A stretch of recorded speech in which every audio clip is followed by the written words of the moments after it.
Meus irmãos, a paz do Senhor. Graças ao nosso Deus, que nos concede mais esses momentos, que assim Ele nos permitir, estaremos estudando, ministrando mais um tema da nossa lição da Escola Dominical, assim como nós temos feito sempre nesse dia e também nesse mesmo horário. Se você ainda não deu link, dá um link para nós, é importante também o seu comentário, se você assim puder fazer. Se você não é membro ainda do nosso canal, por favor, adicione e seja mais um dos membros deste canal.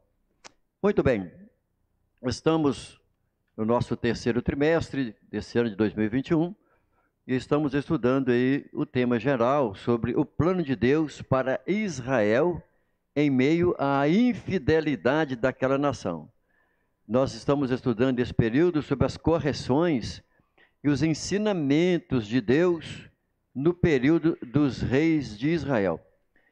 Na verdade, nós temos tirado grandes lições desse período.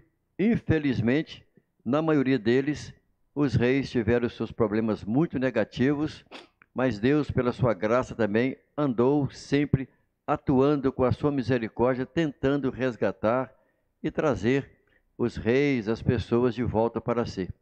Mas nem sempre Deus teve sucesso, como ainda no presente o Senhor tem chamado, tem usado os seus profetas, mas nem todos têm dado ouvido à palavra do Senhor.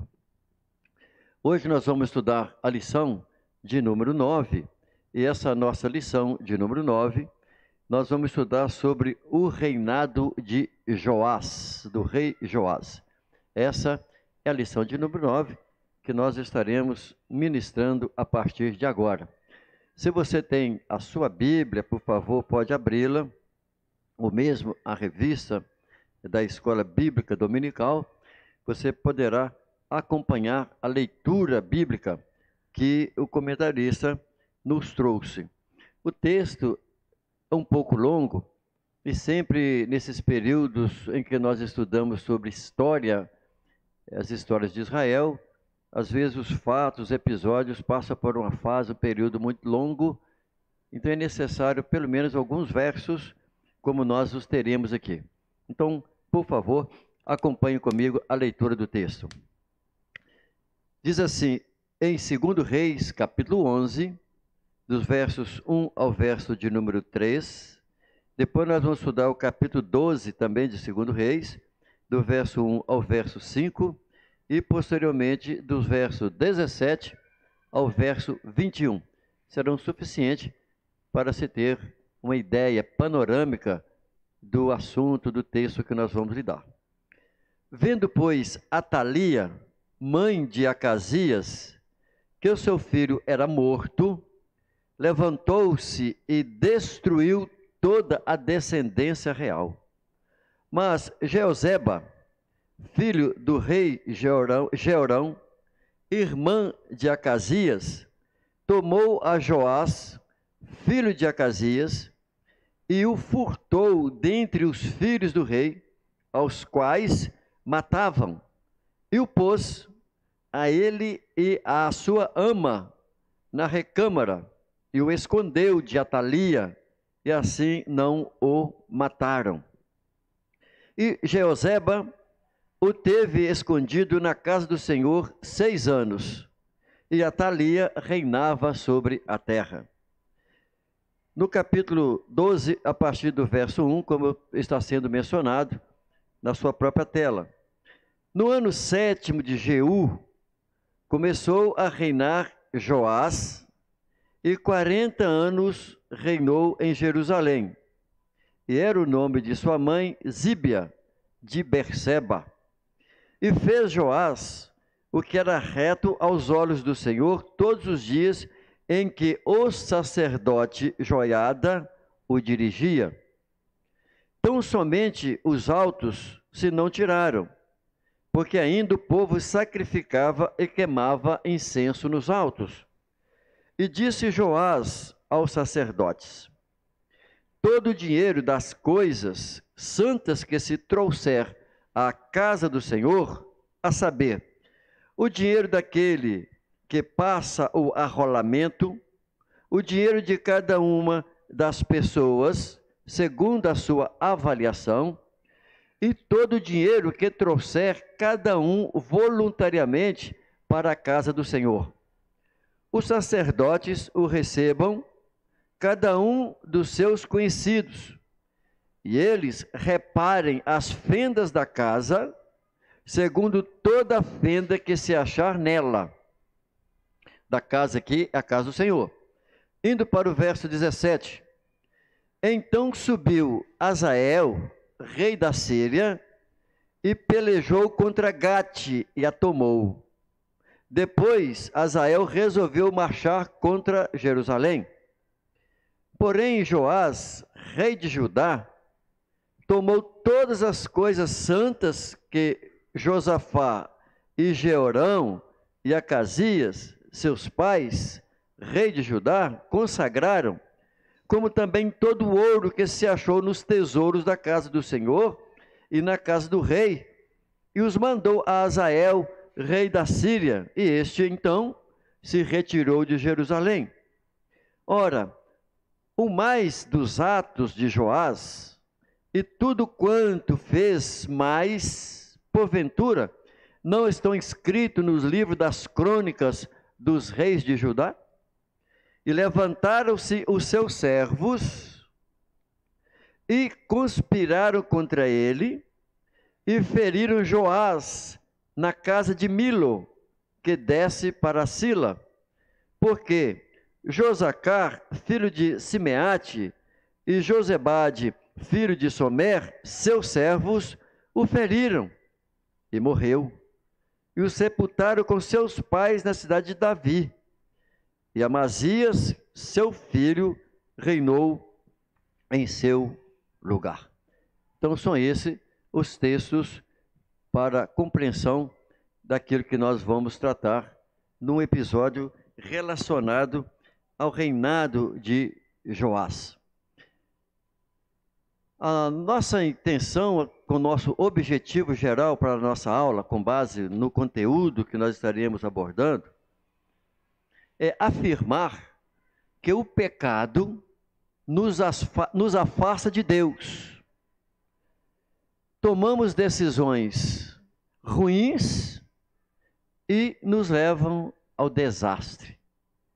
Ou seja, o que nós vamos estudar aqui é que Joás ele começa muito bem o seu governo, o seu reinado. E a maneira como ele começa foi excelente. Só que posteriormente ele desvia-se, ele peca.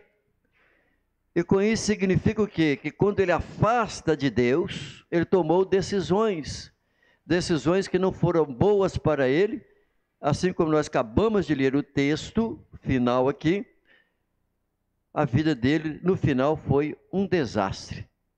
E nós vamos verificar no decorrer da nossa aula, fazendo umas aplicações pessoais dentro dessa abordagem. Afirmar que o pecado nos afasta de Deus.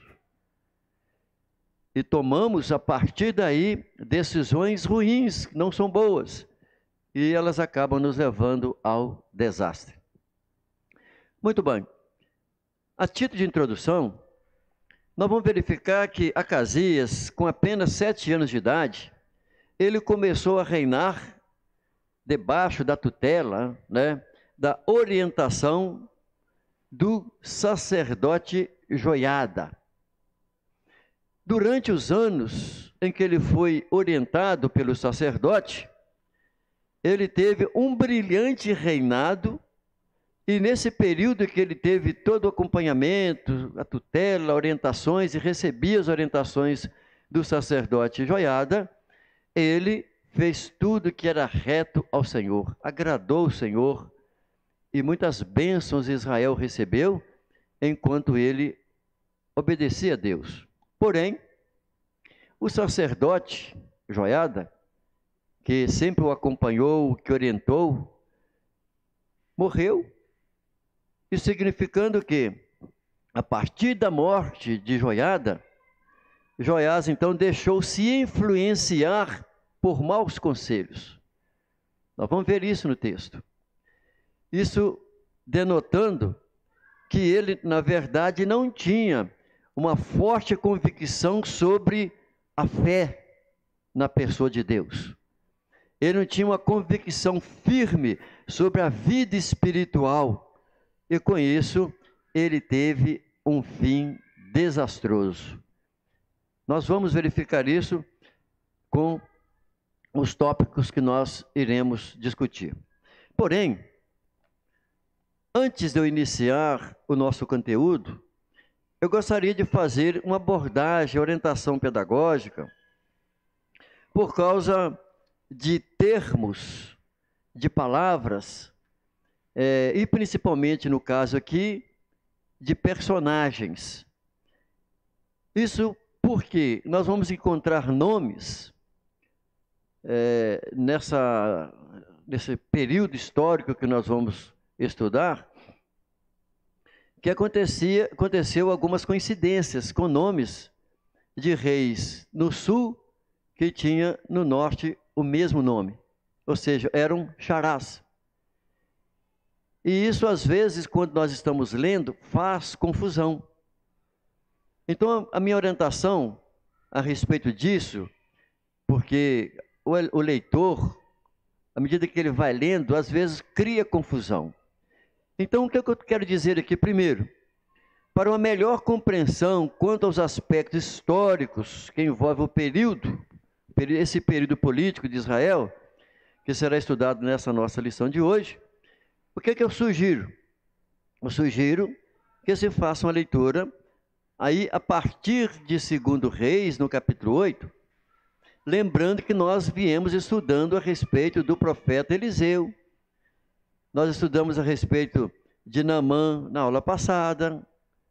Nós estamos dando sequência, só que agora nós já estamos indo para o capítulo de número 11 e 12, no livro de 2 Reis. Então houve um período distante, sequencial, que nós não o estudamos aqui nas nossas aulas anteriores.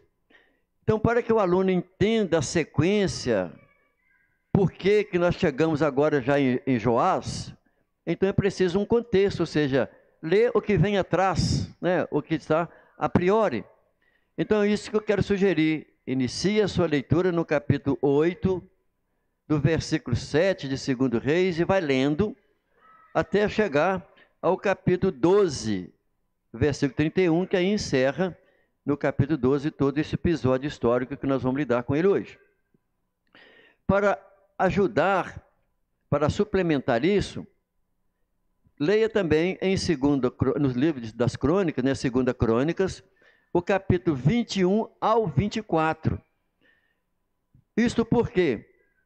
Porque os escritores, narrando a respeito dos reis, no livro dos reis de Judá, dos reis de Israel, quer dizer, do norte, algumas coisas, algum daqueles manuenses não anotaram. E no livro das crônicas há algum detalhe a mais. Então, é bom para que se crie essa harmonia do 2 Reis com o livro das crônicas, porque aí você vai ter um entendimento melhor. Outra coisa que o leitor percebe é que quando às vezes nós lemos o nome de um personagem no livro dos reis, ele está lá o nome. Quando você lê nas crônicas, parece que é outra pessoa, mas não é. Porque há alguns nomes de alguns personagens em hebraico, os judeus usam muito abreviatura. Isso porque grande parte dos nomes dos personagens estão relacionados ao nome Jeová, Yahvé. Então, grande parte deles começa com Yah, ou seja, Já, Tanto é que nós temos um salmo, o Salmo 68, por exemplo, verso 4 e 5, nós vamos ver lá claramente uma metáfora falando sobre Jeová, dependendo da tradução, é claro, da versão. Em vez de usar o nome Senhor, usa-se o nome Já. Da mesma forma, nós temos algumas passagens aqui, em que o nome do personagem é abreviado. Tanto no caso que nós temos aqui de Josebeate e Jeoseba, que é a tia de Joás. Então, aqui, quando você lê esses nomes, tem que prestar atenção, porque na verdade está tratando da mesma pessoa. Mas o escritor, ele detalha, porque quando ele fala Jeorão, ele está falando se ele é filho de Josafá lá no sul, ou se está falando do filho de Acabe lá no norte. Isso por quê? Porque os nomes Jorão é uma abreviatura de Jeorão. Olha, são reis, esses dois, né, Jorão e Jeorão, são reis com os mesmos nomes, que viveram no mesmo período. Tá? Um em Judá, mas era um filho de um, e o outro no norte, lá em Israel. Cada um com filho de pais diferentes. Então, para isso, tem que prestar atenção na narrativa histórica, para observar isso. E o que é que eu sugiro? Dê um traço na sua Bíblia com a caneta vermelha lá, para você acompanhar aquelas partes, para que você entenda e não faça confusão, trocando as pessoas, às vezes, em relação ao personagem. Também é visto nesse período que há dois Acasias. Um Acasias do sul, quer dizer, lá de Judá, e um outro que era sobrinho, né? Esse era sobrinho do outro Acasias do Reino do Norte. Então é só prestar atenção, porque o próprio livro, ele diz de quem Acasias é filho. E também o próprio livro está dizendo se ele é de Judá ou se ele é de Israel. É só observar isso. Tá? Dependendo da versão, às vezes no mesmo livro você vai encontrar esses termos diferentes, mas tratando da mesma pessoa. Amém? Tudo bem, só para ajudar nisso, para compreender as passagens dos textos bíblicos e de quem está se tratando. Ok, temos hoje então, como sempre, 3 tópicos na nossa aula. No primeiro ponto, nós vamos falar sobre o livramento de Joás, desse rei Joás, o livramento que ele sofreu. Segundo ponto, vamos falar sobre o reinado de Joás e a reparação que ele fez na casa do Senhor, lá no templo. E por último, nós vamos terminar com o terceiro ponto, falando sobre a conspiração contra ele, contra o rei Joás. Então, vamos iniciar. Esse nosso primeiro ponto, nós vamos tratar sobre o livramento de Joás. Aqui, vamos verificar que na vida há momentos em que os perigos nos cercam, eles estão ao nosso redor e às vezes nós não o percebemos. São fatos que ocorrem naturalmente na nossa vida. Ou seja, nós vamos estudar aqui nesse primeiro ponto, que há momentos em que os perigos nos cercam sem que nós nos percebamos. Mas é exatamente nestas horas que o Senhor, ele intervém, nos dando o escape e também a proteção. É isso que nós vamos verificar que acontece no nosso dia a dia, na nossa vida, mas com um relato histórico sobre a vida de Joás. Muito bem. Vamos falar então nesse primeiro ponto sobre o livramento de Joás. Nós temos aqui o primeiro subtópico, fazendo uma abordagem sobre as tramas reais. Ou seja, como que foi feita toda uma jogada política, né, o imbróglio que houve, terrível, para a destruição e a morte de muitas pessoas. Só que antes de a gente envolver e falar sobre o livramento de Joás, acho que seria bom primeiro a gente falar quem foi ele, quem foi Joás. Então aqui nós vamos ver isso para a gente chegar lá na pessoa dele, Então vamos fazer aqui uma abordagem sobre alguns personagens que fazem parte da sua família. Então nós vamos verificar nos fatos históricos sobre os seus antecedentes. Por exemplo, no caso de Jeorão, como eu disse no início, que dependendo da versão, ou na maioria delas, você vai encontrar momento em que ele é chamado de Jorão. Agora, eu estou preferindo usar o nome dele, esse do sul, sempre Jeorão, para não confundir com o mesmo xará lá no norte. No norte eu vou sempre chamar de Jorão, e aqui Jeorão. Isso facilita, às vezes, o entendimento. Então, Jeorão, nós temos esse personagem, Jeorão, ele era filho de Josafá, rei de Judá. Quando nós lemos lá no livro das Crônicas, no capítulo 21, nós vamos verificar com detalhes que ele matou todos, assim que ele se firmou no poder, né? E ele teve um pai muito bom, reto diante do Senhor, mas ele chegou a matar todos os seus irmãos, literalmente matou todos os seus irmãos. E o que Jeorão fez? Ele casou com Atalia. Atalia, ela é filha de Acabe, rei de Israel. O comentarista está dizendo que ela é neta de Acabe. Na verdade, ela não é neta, ela é filha de Acabe. Ela é neta do rei Onri, que é pai de Acabe. Então, os textos bíblicos, não sei se houve aqui um erro gráfico, mas ela não é neta de Acabe. Ela é filha de Acabe e Jezabel.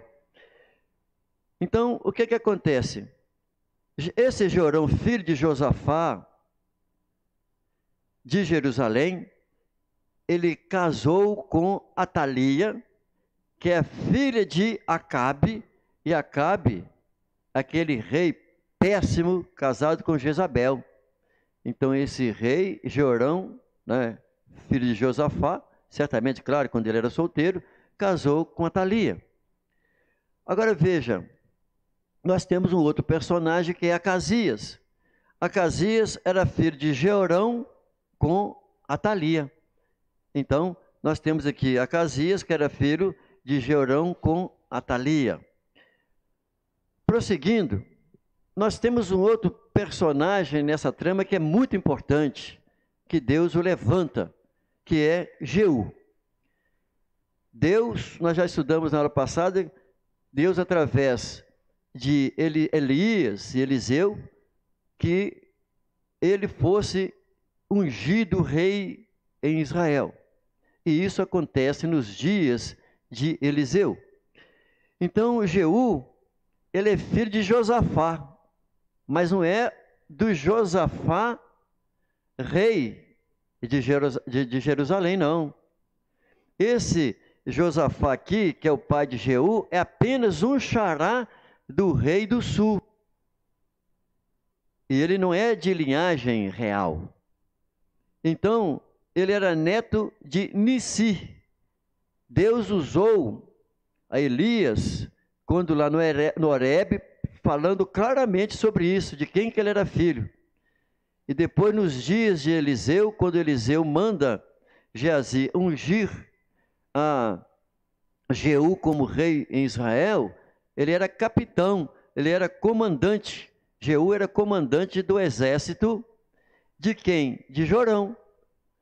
Então isso mostra que, na verdade, Jeú, ele era um comandante do exército, ele era um capitão de um grupo de soldados e fazia parte de quem? Da dinastia de Acabe. Mas Deus faz exatamente isso. Então aparece quem? Nessa trama, Jeú, filho de Josafá, né, que é xará do rei de Jerusalém, e esse Jeú, ele era neto de Nissi.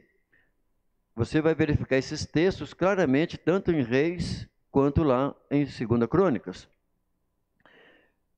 Nós vamos verificar nas passagens desses textos, que não faz parte aqui do conteúdo da nossa aula, porque o assunto é longo. Só estou fazendo isso aqui para ajudar, para que o aluno entenda todo esse contexto, e é necessário que leia todos esses versículos que eu citei no início da minha aula. O que que Jeú faz? Então ele matou a Jorão, rei de Israel, e matou a Acasias, rei de Judá, e também a Jezabel. Então ele matou, quer dizer, Jeú matou a Jorão, que é ou mesmo Jeorão, né, rei de Israel, e Acasias, rei de Judá, e também a Jezabel. Nós temos agora a outra personagem que é a Thalia. Já falei sobre ela no início aqui desse tópico. Então a Thalia, tendo seu filho Acasias morto, né, por quem? Por Jeú, o que ela faz? Ela usurpou o poder e matou toda a descendência real da casa de Judá, ou seja, da dinastia de Davi. Então a Thalia era perversa, era má, era filha de Acabe com Jezabel, mas casou com um moço do sul de Jerusalém, que ele tornou-se rei lá em Jerusalém, mas ela quis então tornar-se rainha, como a sua mãe era lá no norte. Isso fazia com que ela era ímpia, ela quis matar toda a descendência e matou os filhos de Acasias, matou seus próprios netos. Para quê? Para ela assumir o poder. E ela sentou no trono e governou o sul, Jerusalém. Só não matou exatamente a quem? A Joás. Por isso que eu fiz todo esse preâmbulo, para nós chegarmos aqui, porque o assunto que nós vamos tratar está baseado no capítulo 11 de 2 Reis, que vai falar exatamente sobre Joás. Então, a Thalia, tendo seu filho, o nome dele era Acasias, morreu, matado por Jeú, ela usurpou o poder e matou toda a descendência da casa de Judá. Agora, se imagine se ela matasse a todos. Como é que fica a promessa de Deus da descendência de Davi? Então, Deus interviu, olha aí, a intervenção de Deus. Deus intervendo, salvando, dando livramento a Joás, para que Deus então continuasse com a dinastia de Davi até chegar na pessoa de Jesus, que é da tribo de Judá. Então, vejamos o que nós vamos prosseguir aqui, que nós temos agora uma outra personagem, que é Jeoseba. Dependendo da versão, o nome dela é Josebeate. E no livro das crônicas, dependendo da versão, você vai encontrar o nome dela, Josebeate. Então, Joseba era filha do rei Jorão. Ela era irmã de quem? De Acasias. Só o que acontece? Joseba, ela era irmã do rei de Acasias. Ela casou-se com um sacerdote. Então veja, ela era filha do rei e irmã do rei atual. E ela casou com quem? Casou com um sacerdote. Então está lá a área da administração política e junto está a religião. Então ela casou com Joiada, que era um sacerdote. E o que que ela faz?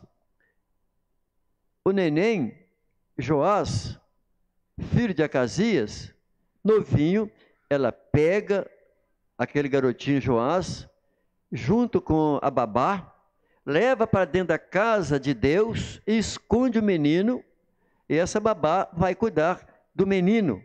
Com isso, então, ele evitou a morte de Joás, não é isso? Olha, então a esposa do sacerdote Joiada escondeu Joás, filho de Acasias, da mortandade aonde? Na casa do Senhor. Somente Joás foi livre da mortandade. E Joás, ele reinou por 40 anos ali em Jerusalém. Então, eu finalizo aqui falando sobre quem foi Joás. Agora, nós vamos verificar a respeito da coragem, né, desse sacerdote Joiada, que eu acabo de falar. Veja que a Thalia, ela então mata os descendentes de Davi, da casa real, né, mata os seus próprios netos, já que o filho dela morreu. Por quê? Porque ela queria ficar sempre no poder. E ela então passou a reinar no lugar do seu filho. Joiada e a sua esposa então manteve o menino escondido por 6 anos. Nós vamos perceber como Deus, né, está sempre cuidando por causa da promessa, dos planos dele. Nesse período, o que acontece? Joiada, que era o sacerdote, ele preparou Joás, ele educou a Joás, ele ensinou a Joás. Para quê? Para que ele assumisse o trono. Joiada, como sacerdote e um homem temente a Deus, instruiu essa criança desde pequenininho a lei de Moisés. E ele cresceu, foi crescendo, estudando junto com o sacerdote, aprendendo a lei de Deus.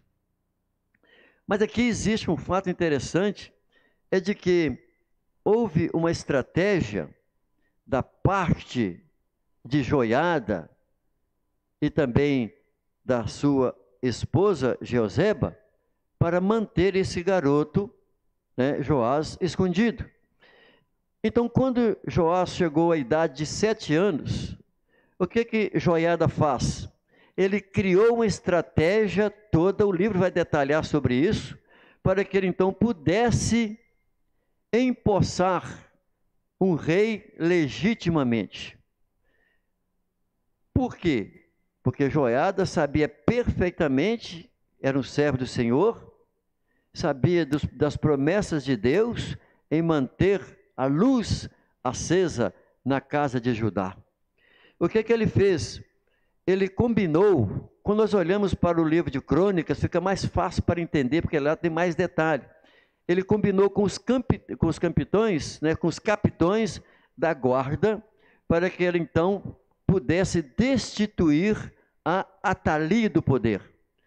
Veja que isso exigiu de Joiada o quê? Coragem, ousadia, um homem de fé, para buscar dos capitães, os homens da guarda, queria fazer o quê? Trair a própria Atalia, que era uma rainha que governava por imposição, que matou os seus descendentes. Certamente, claro, que as pessoas de bem, temente a Deus, jamais concordou com aquilo, mas eram obrigados a engolir aquela situação por imposição do governo daquela mulher. E assim que isso foi feito, os capitães então assumiram e destruíram e mataram a Atalia. A partir daí, Joás, com 7 anos, ele se torna rei. Mas nós sabemos que uma pessoa, um infante, jamais com 7 anos teria condições de governar um exército, o povo, as leis, interpretar todas as questões políticas de um reinado. Com isso, o próprio Joiada, ele tornou-se um co-regente e também o mentor de Joás. Exatamente pelo fato de ele ser criança, e a partir daí, já que ele veio educando a Joás, ele continuou como mentor, como guia, né, como instrutor de Joás nos seus 8 anos, 9 anos, 10 anos, 11 anos. Sucessivamente, ele foi trabalhando, educando a Joás. Certamente que lendo a palavra de Deus com ele, orando com ele, falando com Joás a respeito dos reis anteriores que não agradaram a Deus, e como foi que Deus agiu com juízo sobre aquelas famílias anteriores. Certamente, né, Joiada fazia tudo isso nas suas orientações a Joás. E nós vamos verificar nos relatos históricos de que, através de Joás, com as orientações de Joiada, o sacerdote, ele destruiu literalmente, quebrou todo o templo que existia em Samaria, ou melhor, o templo que existia em Jerusalém, que havia sido construído. Então tinha um templo ali já nos dias de Salomão, nós já lecionamos sobre isso, foi feito um templo literalmente ali em Jerusalém a Baal. E foi exatamente através do rei Joás, ele destruiu, quebrou literalmente aquele templo ao deus Baal. Isso porque, não somente ao deus Baal, mas também os sacerdotes que ocupavam ali no templo de Baal. Tudo isso por causa da educação que ele recebeu. Tudo isso por causa daquilo que ele cria em relação a Deus e a lei de Deus para com ele. Então ele foi fiel a Deus, levou uma vida séria espiritualmente e chegou a fazer tudo isso. O que mais ele fez? Ele despedaçou todas as imagens, os altares, e ele instruiu no seu discurso com o povo para que o povo fizesse uma aliança com Deus. Então nós vimos nesse primeiro ponto, literalmente, de que Joás sofreu um livramento perfeitamente da sua avó Thalia, que quis matar todos os seus netos descendentes da linhagem de Davi. Só não foi morto porque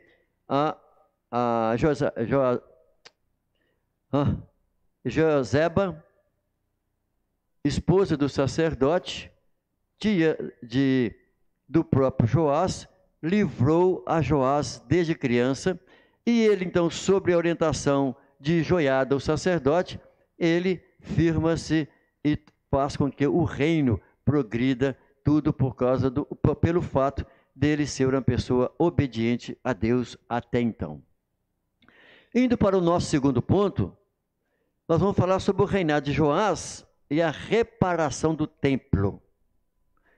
Então nós demos uma introdução sobre isso, que nesse tópico será mostrado que as pessoas que administram os bens destinados para a obra de Deus, devem fazê-lo com dedicação e honestidade. Tanto que a leitura que nós fizemos do texto bíblico foi tratado literalmente sobre isso no capítulo 12, de como que ele, da sua dedicação, quando crente, quando servo do Senhor, quando temente a Deus, que nós vamos ver que ele desvia lá na frente. Mas até então, ele procurou aqui lidar de modo que nos faz entender que as pessoas que administram os bens que são destinados à obra de Deus devem fazer isso com zelo, com dedicação e com honestidade. É isso que nós vamos estudar aqui nesse nosso segundo ponto, que está embasado em 3 subtópicos. Primeiro, sobre a arrecadação que foi feita para reparar o templo. Por que isso? Como o povo tinha o coração na idolatria, nos ídolos e principalmente a Baal, e olha que nós estamos falando do Reino do Sul, nós não estamos tratando do Reino do Norte. Isso fez com que a nação, com o povo, desprezasse o quê? O templo. O povo desprezou a casa de Deus. E o templo então ficou o quê? Em condições precárias. Isso mostrava literalmente o estado espiritual ali de Israel, do sul ali de Judá. Imagina se um templo está cheio de aranha, né, de telhas de aranha, tudo mofando, todo sujo, todo empoeirado, com fendas abertas para todo lado no templo. Isso mostra literalmente o estado, a situação espiritual do povo. Então, com o seu coração temente a Deus, Joás incentivou o povo e os sacerdotes a arrecadar ofertas para repararem e dar manutenção ali no templo. Isso porque, com o seu coração temente a Deus, ele viu essa necessidade e ele trabalhou em prol disso, incentivou o povo. Enquanto ele viveu dessa maneira, o seu reinado foi muito próspero. muito próspero. Exatamente por quê? Porque ele tinha ao seu lado um sacerdote joiada, um sacerdote temente a Deus, fiel ao Senhor, tinha uma vida ilibada e conduzia e aconselhava a Joás em todos os seus caminhos. Aqui, nessa sequência, nós vamos verificar um lado tão rico e maravilhoso, que é exatamente sobre a fidelidade, a honestidade dos tesoureiros. Ou seja, das pessoas que estavam recebendo as ofertas, das pessoas que eram encarregados, né, com os bens, com as coisas do Senhor. Aqui nós vamos verificar que a honestidade deles era tamanha e os procedimentos que eles usavam, né, que eles aplicavam para a arrecadação ali, chama a nossa atenção. Ou seja, o método aplicado. Também a honestidade, a forma ilibada de todas aquelas pessoas que recebiam as ofertas, recebiam dinheiro. Tanto é que nós não vamos poder ler o texto devido aqui ao nosso tempo, mas o certo é que eles chegavam a ensacar para ser contado aqueles dinheiros. Olha aqui, quando nós lemos o texto de 2 Reis, no capítulo 12, dos versos 7 ao verso de número 15, nós vemos como a forma que foi feito para tomar o dinheiro, sob a orientação do rei Joás, de reparar o templo e também de ter recursos para manutenção da casa de Deus. O que significa? Uma pessoa que ama o Senhor, que ama as coisas de Deus, que tem prazer nas leis do Senhor. E quando uma pessoa que ele é líder, que está governando, ele vai fazer tudo para que a casa do Senhor seja bela, seja bonita, mas também é preciso ter o quê? Conteúdo, ter vida. Porque nada adianta uma casa bela, linda e maravilhosa, mas em pecado. Mas Joás, ele tinha uma vida com Deus, ele era temente ao Senhor. Mas dos versos 7 ao verso 15, de 2 Reis, no capítulo 12, o leitor poderá verificar lá que lá está bem explícito a maneira transparente da arrecadação e como eles empregavam o dinheiro que recebiam para aplicar no templo. O texto diz com tanta clareza de que o povo tinha tanta confiança nos encarregados, né, nos oficiais, que nem pediam relatório porque eles agiam com honestidade. Isso mostra que aquelas pessoas, eles tinham que crédito. Isso mostra que eles tinham literalmente crédito. E com isso nós podemos fazer uma reflexão dentro desse assunto da fidelidade dos tesoureiros, da fidelidade de quem lida com as coisas de Deus. Olha, numa época como essa que nós estamos vivendo hoje, esse exemplo dos funcionários de Joás é um importante modelo a ser seguido para desfrutarmos das bênçãos de Deus. Porque dinheiro, tanto é que Paulo, quando ele escreve a Timóteo, né, no capítulo 6, verso 10, que o amor ao dinheiro é a raiz de todo mal. E muitas pessoas envolvidas nesse mal, eles acabaram tendo uma vida de muito tormento e sofrimento. Isso significa que, quando nós lemos até mesmo Paulo instruindo a Timóteo a respeito do diácono, porque o papel, o serviço do diácono, ali no Novo Testamento, era exatamente de cuidar da viúva, de cuidar do órfão, de lidar com os bens, de lidar com finanças. E essa pessoa teria que ter uma condição, ser cheio do Espírito Santo, sábio e uma pessoa de renome. Porque em Atos Apóstolos, capítulo 6, verso 3, esclarece exatamente o perfil do diácono. Porque ele arrecada. E ele tem que ser uma pessoa séria, honesta, para com Deus e para com os homens. Isso faz nos leva de exatamente o quê?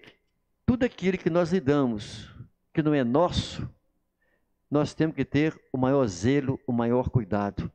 Porque Deus, Ele observa literalmente a nossa postura, a nossa ética. Se aquilo que nós estamos usando, estamos fazendo, é nosso ou se não é. E como é que nós aplicamos, como é que nós usamos as coisas do nosso Deus. Então isso significa que fidelidade, né? Fidelidade é um atributo que enobrece o ser humano, né?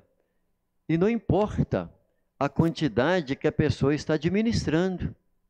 Pode ser na casa dos milhões, mas pode ser também coisas pequenas, né? Coisa aí de R$ 1.000, de R$ 5.000, ou talvez menos, não importa a quantidade. Mas o que importa aqui é exatamente a fidelidade de fazer o que é dele, e o que não é dele, o que a gente é? Um despenseiro. Ou seja, quando nós estamos lidando com as coisas do Senhor, não é nosso, é do Senhor. E quem lida com as coisas do Senhor são despenseiros. Por isso que nós sempre temos que pensar que somos despenseiros da casa do nosso Deus. Deus, Ele desagrada com a subtração de valores financeiros ou pessoas que querem levar vantagens pessoais.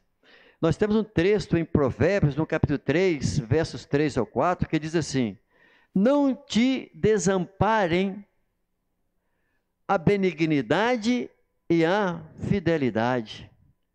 Atas na tábua, pregue, cole a benignidade e a fidelidade aonde?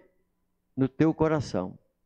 E acharás graça e bom entendimento aos olhos de Deus e dos homens. Isso mostra que nós precisamos ser honestos. Precisamos, tudo que nós viemos a fazer, precisamos ser sérios. Porque o próprio Provérbios nos diz claramente que nós precisamos de pregar, fixar, imprimir isso na tábua do nosso coração. E só quem teme a Deus é quem consegue isso. Porque pela nossa natureza, nós temos a tendência facilmente de subtrair. Ah, isso aqui não tem problema. Ah, isso aqui ou seja, fica achando um jeito, uma coisa, uma expressão na tentativa de achar que poderia, sim, fazer alguma coisa com ele. Eu quero só abordar mais um detalhe aqui, dentro desse contexto, que eu acho muito válido, sobre a fidelidade, que é uma qualidade que nos enobrece. Ou seja, no âmbito empresarial, corre-se o mesmo risco, o risco da subtração dos funcionários. Em que aspecto? Ao deixar de depositar o que lhes pertencem. Por que eu estou dizendo isso? Porque, infelizmente, é comum, no meio empresarial, está repleto disso,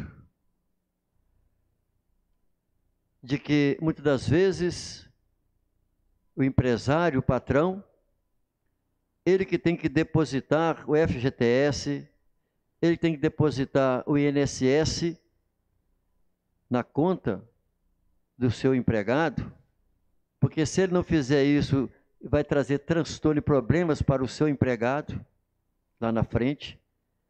E muitas das vezes o patrão, o que ele faz? Ele vai empurrando isso.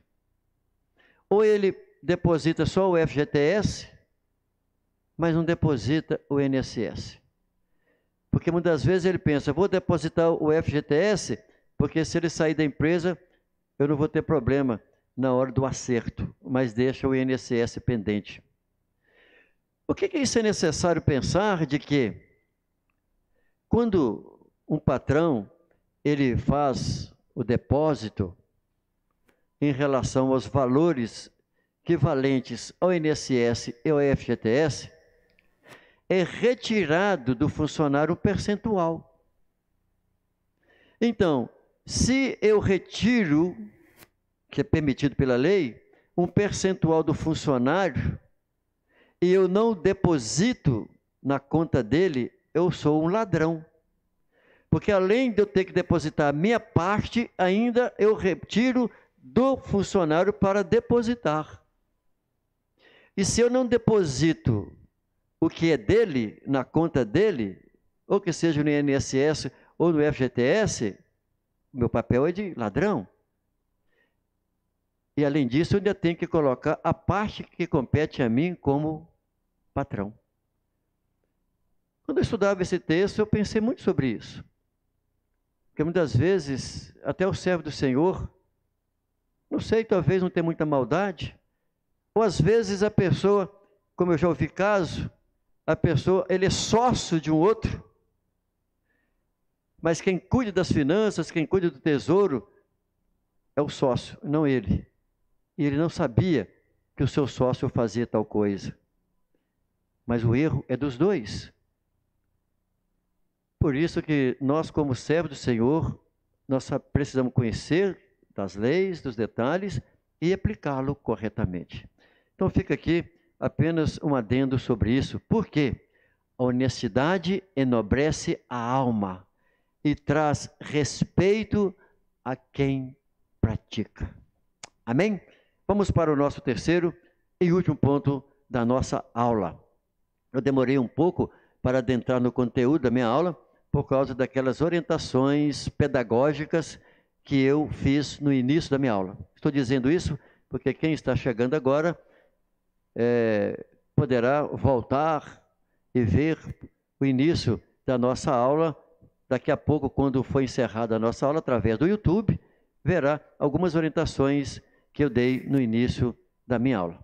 Então, para finalizar, vamos falar sobre a conspiração contra Joás. Veja que ele foi escondido, veja que ele teve um reinado excelente, muito bom, enquanto tinha Joiada ao seu lado. Vejamos então nesse tópico, que desobediência a Deus e confiar em si mesmo nos levam a escolhas ruins e afetam o destino das nossas vidas. O que é que nós queremos dizer com isso? Que se nós somos obedientes ao Senhor, somos destinados à glória eterna. Mas se nós somos desobedientes a Deus, afetará o destino da nossa vida enquanto nós éramos obedientes. Se desviamos do caminho, é literalmente um destino muito ruim, que é o Hades. Muito bem, vamos lá. No nosso primeiro ponto, vamos falar sobre o declínio do reinado de Joás. Veja que, apesar da educação espiritual, da educação moral recebida por Joiada, que é o sumo sacerdote, nota-se que Joás, ele não tinha firmeza em suas convicções. Interessante isso. Por quê? Porque com a morte de Joiada, com a morte do seu mentor, o rei não conseguiu manter-se fiel ao Senhor. Interessante, isso me faz lembrar aqui, porque ele teve uma queda. Isso me faz lembrar aqui exatamente de Ló, lá no capítulo 19 de Gênesis. Uma passagem curta que eu quero falar aqui, veio na minha mente sobre isso.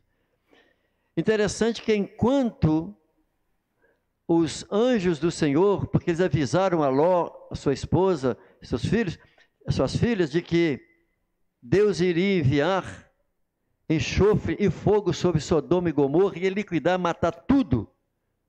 Mas por causa da intercessão do tio de Ló, que é Abraão, Deus então ouviu a oração, a intercessão de Abraão, e Deus enviou 2 anjos para retirá-los de lá, de Sodoma e Gomorra. O interessante é que na sequência, nós vamos verificar que eles retardavam, eles não tinham pressa de sair da cidade. E aí o texto é tão claro, de que eles foram conduzidos, ou seja, arrastados pelas mãos, arrastado pelos anjos. E outra coisa existia da palavra de Deus, e que assim que ele saísse dos termos que não olhasse para trás. A ordem de Deus, palavra de Deus, não olhe para trás. E a mulher de Ló, ela olhou para trás, ela desobedeceu. Olhando para trás, ela tornou-se uma estátua de sal. O que eu quero dizer com isso? Que ela, enquanto o anjo levava caminhão, mas chegou um ponto que ainda olhou para trás. Eu vejo isso mais ou menos aqui no caso de Joás. Enquanto ele tinha ao seu lado o sacerdote, o homem de Deus, uma pessoa temente a Deus, ele foi e teve o seu reinado maravilhoso, próspero. Os termos bíblicos apresentam isso com clareza. Como que ele destruiu o templo de Baal, como que ele fez com que o sul voltasse a ser próspero, porque o seu avô havia feito um trabalho excelente espiritual, mas só que com a morte de Joiada, o rei não conseguiu manter-se fiel ao Senhor. É tão interessante que quando nós olhamos lá em Segunda Reis, melhor, nem se fala Segunda Reis, né? Porque Reis é livro, nós falamos Segundo Reis, eu queria dizer Segunda Crônicas. Quando nós olhamos o texto de Segunda Crônicas, no capítulo 24, literalmente, nós vamos verificar lá no texto, do versículo 17, como que depois da morte de Joiada, olha o que diz o texto. Depois da morte de Joiada, eu estou lendo 2 Crônicas, capítulo 24, verso 17. Depois da morte de Joiada, vieram os príncipes de Judá e prostraram-se perante o rei, e o rei os ouviu. Olha o problema, foi ouvir, foi escutar. Deixaram a casa do Senhor, Deus de seus pais, e serviram aos postes ídolos. Então veio grande ira sobre Judá e Jerusalém por causa dessa sua culpa. Embora Deus lhes tenha enviado profetas para os fazer tornar ao Senhor, e embora tinham protestado contra eles, não deram ouvido. Então nós vamos verificar aqui que os príncipes de Judá não tinham temor de Deus, não eram crentes, viviam a vida de ímpio. Joiada é quem controlava o rei, e eles viram assim, olha, Joiada controlava o rei, agora quem sabe, vamos chegar no rei e vamos fazer o rei para a gente ir para as baladas. E os príncipes então, os nobres, conseguiram convencer Joás. E Joás esqueceu de todos os benefícios de Deus para com ele. Joás esqueceu de como que Deus o livrou da morte desde criança. Joás esqueceu de tudo aquilo que o seu mentor fez por ele até então. E Joás cede aos príncipes de Judá e abandonou o Senhor e passou a adorar ídolos. Isso mostra que as más decisões de Joás e a sua desobediência resultaram na falta de prosperidade do reino. E aí as coisas começaram a acontecer, problemas foram surgindo a partir daí. E aí nós temos as consequências da desobediência a Deus. Resultaram também como consequência na perda de confiança em Deus. Eu já não estava mais confiando em Deus e passou a confiar nas suas próprias forças. E aí os textos vão nos mostrar como que Deus passou a usar o rei da Síria para invadir ali também e para começar a complicar a vida do rei. Quando conhecemos os caminhos do Senhor e entramos pelo caminho tortuoso, o da apostasia, as consequências são inevitáveis. Principalmente aquele que conhece a Deus, principalmente quem esteve na casa do Senhor, principalmente quem tem instrução da lei do Senhor, das coisas do Senhor. Não existe nenhum servo de Deus que conhece a palavra de Deus, que desviou, que prosperou. Você não vai encontrar isso nas Escrituras e não vai encontrar nem nas experiências de vida que alguém vai dizer que o sujeito teve na casa do Senhor, teve uma vida na presença do Senhor, depois desviou do caminho do Senhor, mas hoje tem uma vida de paz, de tranquilidade, a não ser que pense que prosperidade é dinheiro. Mas não tem, porque é o sentimento de culpa. O próprio texto diz que por causa da culpa deles, literalmente, o Senhor então, a ira do Senhor veio sobre ele. Isso mostra que, segundo o livro de Hebreus, nós estamos crucificando, levando, metaforicamente dizendo, Jesus à cruz. Ou seja, está sendo e foi inútil a morte de Jesus para comigo, porque ela tem um preço valioso que é o sangue de Jesus. E se eu aceitei a morte de Jesus, eu preciso valorizar o sacrifício e a morte de Jesus. Se eu desvio do caminho do Senhor, eu estou inutilizando aquilo que Deus fez por mim. Torna-se inócuo a morte e o sacrifício de Jesus por mim. E isso trará consequências literais e inevitáveis problemas. Mas o texto que eu acabei de ler, veja que profetas, Deus levantou profetas para falar com eles, com o rei e com os nobres, com os príncipes, mas eles não deram ouvido, não deram. O interessante é que o afastamento de Joás em relação a Deus, devido às suas ações, foi um dos fatores que levou aqueles homens, aquelas pessoas a conspirarem contra ele por causa das ações dele e provocar o que? O seu próprio assassinato, a sua própria morte. O texto diz isso, mas ele não deu ouvidos aos profetas.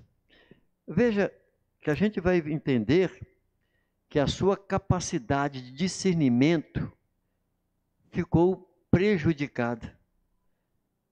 Quando a pessoa desvia do caminho do Senhor, ele deixa de ser sábio, ele torna-se tolo, ele passa a confiar em si, ele fica vaidoso. Então, a capacidade que ele tinha antes de discernir as coisas ficou prejudicada. Que Zacarias, filho de Joiada, está aqui na sequência do verso 21 e 22, vou ler o texto. Olha o que diz o texto, versículo 21 e 22. Versículo 20, melhor. Versículo 20, corrigindo, versículo 20. Então o Espírito de Deus revestiu a Zacarias, filho do sacerdote Joiada, com quem Joás convivia. Ele se pôs em pé diante do povo. Quem? Zacarias, filho de Joiada. Ele se pôs em pé diante do povo e disse: assim diz Deus, por que desobedeceis aos mandamentos do Senhor? Não prosperareis, porque deixastes o Senhor, também Ele vos deixou. Mas, olha o que diz o texto, mas conspiraram contra ele quem? Contra Zacarias, filho de Joiada, e o apedrejaram por mandado do rei, no átrio da casa do Senhor. Olha que situação que chegou Joás. Um garoto cresceu na casa do Senhor, conheceu as coisas do Senhor, desviou-se tanto ao ponto, fechou seu coração para as coisas de Deus, chegou ao ponto de mandar matar, acredito que era seu amigo, filho de Joiada. Deve ter cuidado desse menino, não sei, mas a ideia que a gente tem, ele manda matá-lo. Ele perdeu todo o senso, perdeu todo o juízo. Sabe o que aconteceu? O juízo de Deus veio sobre Joás, através do exército sírio, e o feriu. E logo na sequência, o que acontece? Os seus próprios servos, 2 deles, conspiraram contra ele e mataram a Joás quando ele estava ferido na sua própria cama. Assim foi o fim da vida de Joás. Muito triste, mas ao mesmo tempo importante para uma análise, para uma reflexão. Às vezes os anos passam e as pessoas elas esquecem daquilo que Deus fez na vida dele. Então, quão perigoso é abandonar os conselhos de Deus e buscar os terrenos. Então, nós devemos estar em condição de discernir as coisas do Espírito, assim como a própria frase de Jesus: ouça o que o Espírito diz à igreja. Eu finalizo a minha aula com essa conclusão, que nós vimos que Joás foi levado ao trono por uma ação divina organizada pelo sacerdote Joiada. No início do seu reinado, eliminou o baalismo, a seita que ali tinha, renovou a aliança com o povo, reparou o templo, mas com a morte do sacerdote passou a dar ouvido aos maus conselhos de pessoas ímpias e mudou o seu comportamento por inteiro. Ele perdeu a noção de justiça, matando a Zacarias, e o seu reino entrou em decadência. E aí ele foi assassinado por 2 dos seus servos. Conclusão horrível.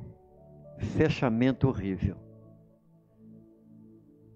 Há muitas pessoas que começam bem como Joás e terminam mal como ele. Mas vamos orar ao Senhor para que nós possamos começar bem e, se possível, terminar até melhor. Nós estudamos sobre isso, sobre a vida de Elias. O nível de Elias, olha como ele terminou o ministério dele. O de Eliseu, maravilhosamente. Mas, infelizmente, nós não, dentro do nosso conteúdo, nós não finalizamos com a morte, com o fim de Eliseu. Mas basta você ler na sequência o capítulo 13 e 14 de 2 Reis, você vai ver o final, que Eliseu, ele adoece e Eliseu vem à morte. Mas nós não vamos estudar isso nesse nosso trimestre e já estaremos na aula seguinte estudando, pulando para tópicos lá para frente do capítulo 17, onde nós já vamos falar sobre o cativeiro de Israel. Já o finalzinho, já em situação do final do reinado do norte. Orem comigo. Pai, nós te agradecemos pelo teu amor, pela bondade do Senhor, que a cada aula, Senhor, nós podemos refletir através de elementos, de fatos, assim como hoje. Ó Senhor, eu quero pedir a tua bênção sobre a minha vida e também dos meus irmãos que oram comigo, que encerram comigo essa aula. Que nós sejamos, e como nós fomos protegidos pelo Senhor, desde o ventre da nossa mãe, e como o Senhor cuidou da nossa vida, Senhor, até chegar a hoje, a esses dias. Como o Senhor colocou pessoas ao nosso lado, para que nós pudéssemos conhecer a Ti, Senhor, e caminhar contigo, Pai. Eu oro a Ti para que eu possa encerrar a minha vida aqui na terra, Senhor, junto com meus irmãos, que oram comigo nessa hora, de maneira graciosa, Senhor, e que nós possamos ouvir o toque da trombeta quando assim ela soar. Ajuda-nos, ó Deus, para que nós não terminemos a nossa vida escolhendo, fazendo escolhas como Joás fez. Não quero, em hipótese alguma, Senhor, perder a salvação que tão graciosamente o Senhor conquistou por mim lá na cruz. Assim eu oro a Ti, Senhor, em nome de Jesus, junto com meus irmãos. Que Deus abençoe. Até a nossa próxima aula.